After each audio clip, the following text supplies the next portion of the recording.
हज कमेटी एक रुश्वत का मरकज बन चुका है। प्राइवेट टूर ऑपरेटर्स के एक लाइसेंस के लिए पैसे देना पड़ता है, बिल्डिंग सिलेक्शन के लिए पैसे देना पड़ता है, मीना मुजदलफा में कंपनी के सिलेक्शन के लिए पैसे देना पड़ता है। मैं हुकूमत से मुतालबा करता हूं कि ख़त्म किया जाए और सीबीआई से इंक्वायरी करवाई जाए। 133 करोड़ इंसानों, जिंदगी से बेगानों, सिर्फ हुक्मरानों ने हक तुम्हारा छीना है। खाक ऐसे जीने पर यह भी कोई जीना है। बेशऊर भी तुमको बेशऊर कहते हैं, सोचता हो ये नादान कैसे हवा में रहते हैं। 133 करोड़ इंसानों, कब तक ये खामोशी? चलते फिरते जिंदानों, गरीब खवातीन, नौजवानों, किसानों से रोने की सदाएं आती हैं। जब शबाब पर आकर खेत लहलाता है, किसके नैन रोते हैं, कौन मुस्कुराता है?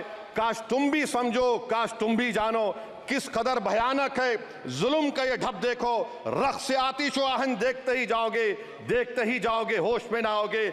और अनएम्प्लॉयमेंट पर अभी बोला गया नौकरियां दे रहे हैं, तो शायर ने इनके बारे में अच्छा कहा कि फूल शाखों पर खिलने लगे तुम कहो, जाम जिंदों को मिलने लगे तुम कहो, चाक सीनों के सिलने लगे तुम कहो। इस खुली झूठ को, जहन की लूट को मैं नहीं मानता।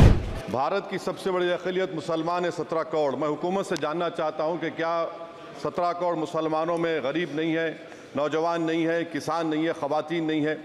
वतन अजीज़ में सबसे गरीब मुसलमान है, सबसे ज़्यादा नाखवानगी मुस्लिम ख़वातीन में। AIDS और PLFS का डेटा ये बताता है कि मुसलमानों में सबसे कम असासे हैं और कंजम्पशन लेवल दूसरे मजहबी ग्रुपों के बनिस्बत सबसे कम है। तालीमी इदारों में मैडम 15 और 24 साल की उम्र में भर्ती एनरोलमेंट में मुसलमानों की सिर्फ 29%, शेड्यूल कास्ट की 44%, हिंदू OBC के 51% और हिंदू अपर कास्ट की 59% है। हायर एजुकेशन मुसलमानों का एनरोलमेंट सिर्फ 5% है। PLFS का 2018-19 का डेटा विज एम्प्लॉयज बताता है कि मुसलमान 22% थे, 2022-23 में 15% हो चुका है। सेल्फ एम्प्लॉयमेंट में मुसलमान हिंदू सिख से ज़्यादा 58.4% है। रेगुलर वेज एम्प्लॉयमेंट में सबसे कम मुसलमान है 15% और कैजुअल लेबर में सबसे ज़्यादा मुसलमान 26% है। तो मुसलमानों का शेयर रेगुलर एम्प्लॉयमेंट में लॉस हो रहा है एम्प्लॉयमेंट का।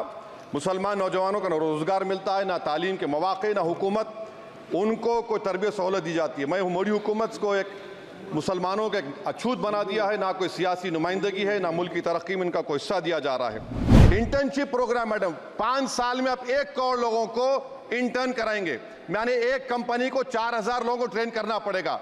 मुझे बताइए क्या ये बड़ी कंपनी का माने क्या है? देश की मिडिल क्लास की संपत्ति पर पहला हक हमारे अलायंस का है।